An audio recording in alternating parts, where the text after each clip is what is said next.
গুম খুনের মামলার বিচার করতে গিয়ে আন্তর্জাতিক অপরাধ ট্রাইব্যুনাল অ্যাক্টের সবশেষ সংশোধনী নিয়ে কি সরকার বিপাকে পড়েছে, নাকি গুম খুনের মামলায় অভিযুক্ত এবং সেনা হেফাজতে থাকা 15 সেনা কর্মকর্তা এখনো চাকরিতে বহাল থাকবেন কি থাকবেন না তা নিয়ে সরকার আর সেনা সদরের সাথে দূরত্ব তৈরি হয়েছে। এমন প্রশ্নগুলো দেখা দিয়েছে আইসিটির প্রসিকিউটর গাজী মোনার হোসেন তামিমের একটি বক্তব্যকে ঘিরে। আন্তর্জাতিক অপরাধ ট্রাইব্যুনালের সবশেষ সংশোধনী অনুযায়ী আইসিটিতে অভিযোগ গৃহীত হওয়া মাত্রই কোনো ব্যক্তি যেমন আর মন্ত্রী এমপি হতে পারবেন না, তেমনি কেউ প্রজাতন্ত্র বা সরকারি পদেও থাকতে পারবেন না। সোজা কথায় তৎক্ষণাৎ চাকরি চলে যাওয়ার বিধান যুক্ত করে সংশোধিত অধ্যাদেশ জারি করা হয় গত 6 অক্টোবর। কিন্তু 26 অক্টোবর আইসিটির প্রসিকিউটর গাজী মোনার হোসেন তামিম সাংবাদিকদের বলেছেন, 15 জন সেনা কর্মকর্তা এখনো কর্মরত বা সার্ভিং আছেন। একটি বিশেষ আইনের বিধান অনুযায়ী যেটি স্বয়ংক্রিয়ভাবে হওয়ার কথা, তেমন একটি স্বতঃসিদ্ধ বিষয় নিয়ে তিনি কেন এমন মন্তব্য করলেন, সেটি আদালত পাড়ায় বেশ আলোচনার জন্ম দিয়েছে। প্রশ্ন উঠেছে, যদি আইন স্পষ্টতই অযোগ্যতা ঘোষণা করে, তবে সেই 15 জন সেনা কর্মকর্তা এখনো কিভাবে কর্মরত থাকতে পারেন?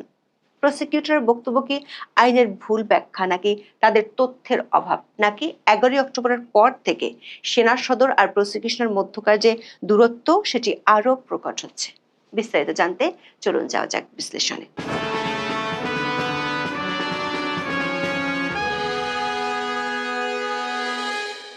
বিতর্কের কেন্দ্রবিন্দুতে আছে 1973 সালের আন্তর্জাতিক অপরাধ ট্রাইব্যুনালস অ্যাক্টের একটি সাম্প্রতিক ও অত্যন্ত গুরুত্বপূর্ণ সংশোধনী। গত 6 অক্টোবর এই সংশোধনী আনা হয়। সরকারি ওয়েবসাইটের তথ্য অনুযায়ী এটি 53 নম্বর অধ্যাদেশ, যাকে বলা হচ্ছে international crimes tribunals third amendment ordinance 2025। এই সংশোধনীটির মূল উদ্দেশ্য ছিল মানবতা বিরোধী অপরাধে অভিযুক্ত বা দণ্ডিত ব্যক্তিকে রাষ্ট্রের ক্ষমতা কাঠামো থেকে তাৎক্ষণিক অপসর নিশ্চিত করা। এই সংশোধনীতে একটি মাত্র ধারায় 2টি অনুচ্ছেদ যুক্ত করা হয়েছে। এটি আইসিটি অ্যাক্টের সবশেষ সংশোধনী। এই সংশোধনের 20-এর সি ধারায় সুনির্দিষ্টভাবে একটি কঠোর বিধান যোগ করা হয়েছে। এখানে বলা হয়েছে, ট্রাইব্যুনাল কর্তৃক আনুষ্ঠানিক অভিযোগ বা ফর্মাল চার্জ গৃহীত হওয়ার সঙ্গে সঙ্গে কোনো ব্যক্তি প্রজাতন্ত্রের কোনো পদে নিয়োগ বা বহাল থাকার ক্ষেত্রে অযোগ্য হবেন। অর্থাৎ যখন কারো বিরুদ্ধে ট্রাইব্যুনালের ফর্মাল বা আনুষ্ঠানিক চার্জ বা অভিযোগ দাখিল হবে, তখন থেকে তিনি আর প্রজাতন্ত্রের বা সরকারি চাকরিতে থাকতে পারবেন না। এই সংশোধনী আনার 2 দিন পরেই বাংলাদেশের ইতিহাসে বিরল একটি ঘটনা ঘটে।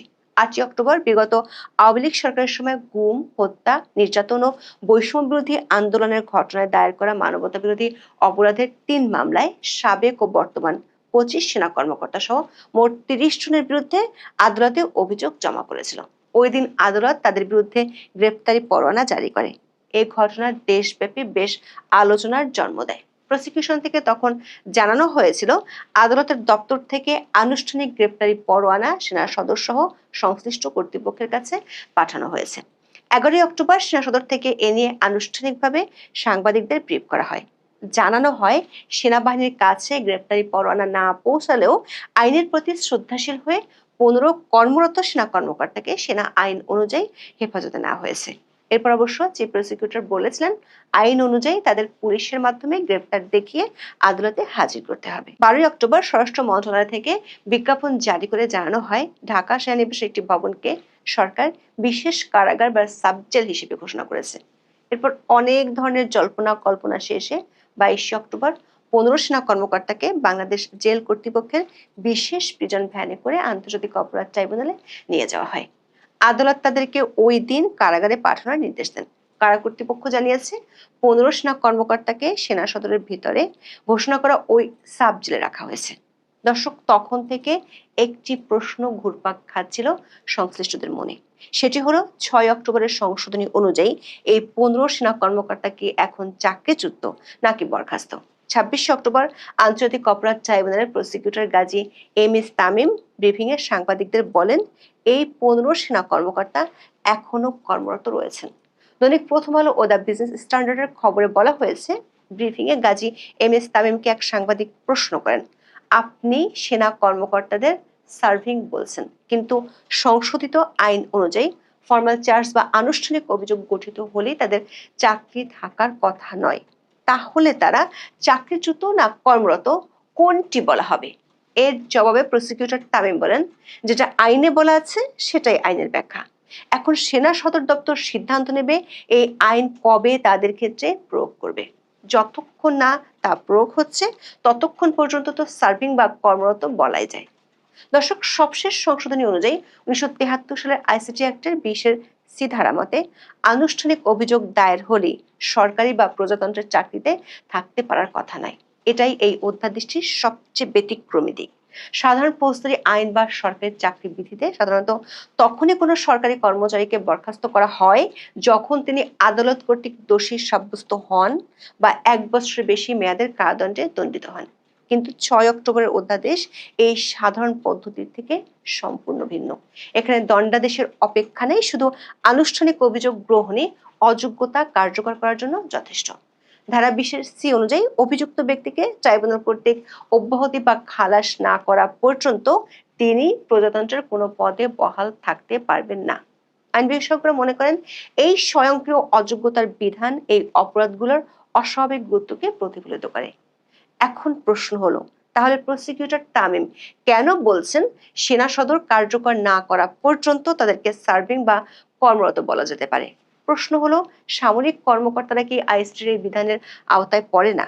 সংবিধানের 152 অনুচ্ছেদ অনুযায়ী প্রজাতন্ত্রের কর্ম বা সার্ভিস অব দ্য রিপাবলিক বলতে অসামরিক বা সামরিক উভয় প্রকার কর্মকে বোঝানো হয়। এমনকি বাংলাদেশ সামরিক আইন 1952 ভাষ্য অনুযায়ীও সামরিক সদস্যরা প্রজাতন্ত্রের কর্মে নিয়োজিত। তাই আইনিভাবে এটি স্পষ্ট, যেহেতু আইসিটি আইন প্রজাতন্ত্রের যে কোনো কর্ম, সেটি সামরিক হোক বা অসামরিক, সবারই অযোগ্যতার কথা বলেছে। তাই আনুষ্ঠানিক অভিযোগ গৃহীত হওয়ার তারিখ থেকেই এই 15 জন সেনা কর্মকর্তা আইনত সেই যোগ্যতা হারিয়েছেন বলেই আইনজীবীরা মনে করেন।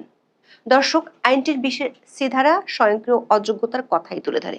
যদি একটি আইন কোনো কাজকে স্বয়ংক্রিয়ভাবে নিষিদ্ধ করে, তবে সেই নিষেধাজ্ঞা কার্যকর করার জন্য কোনো প্রশাসনিক কর্তৃপক্ষের স্বেচ্ছামূলক সিদ্ধান্ত বা আদেশের প্রয়োজনীয়তা পড়ে না।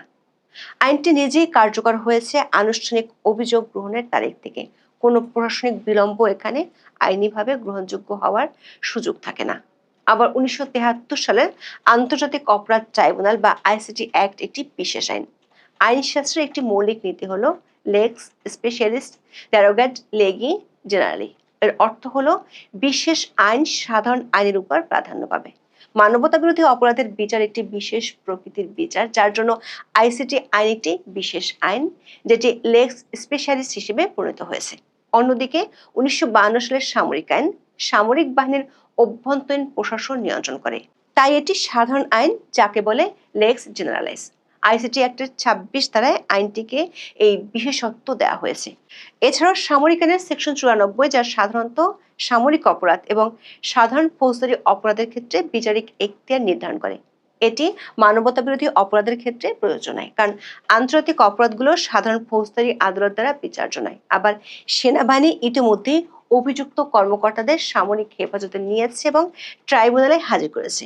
এটি প্রমাণ করে যে তারা আইসিটির বিচারিক এখতিয়ারকে সম্মান করেছে। কিন্তু আইনিভাবে আইসিটি আইনের বিচারিক এখতিয়ার এবং চাকরি থেকে অব্যাহতি পাওয়ার মতো স্বয়ংক্রিয় প্রশাসনিক ফলাফল একটি অবিচ্ছেদ্য প্যাকেজ। আপনি বিচার মেনে নেবেন অথচ এর সরাসরি প্রশাসনিক ফলকে উপেক্ষা করবেন, এটি আইনের মৌলিক নীতির সঙ্গে সাংঘর্ষিক।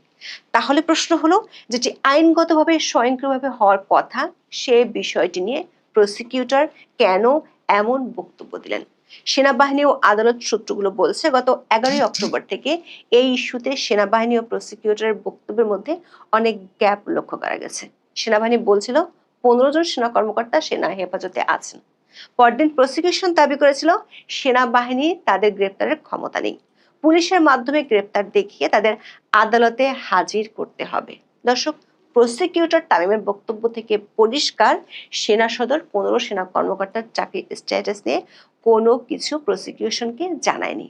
অবশ্য সাধারণত আদালত জানতে চাইলে বিষয়টি সেনা সদর আদালতকে জানানোর কথা। এর অর্থ হলো, গত 11 অক্টোবর থেকে লক্ষ্য করা গেছে সেনা সদরের সাথে প্রসিকিউশনের দূরত্ব বা গ্যাপ আছে। প্রসিকিউটর তামিমের বক্তব্যে বিষয়টি আবারও ফুটে উঠল। তাহলে কি শেষ পর্যন্ত অন্তর্বর্তী সরকার আইনের সংশোধন করে নিজেই এখন বিপাকে পড়েছে?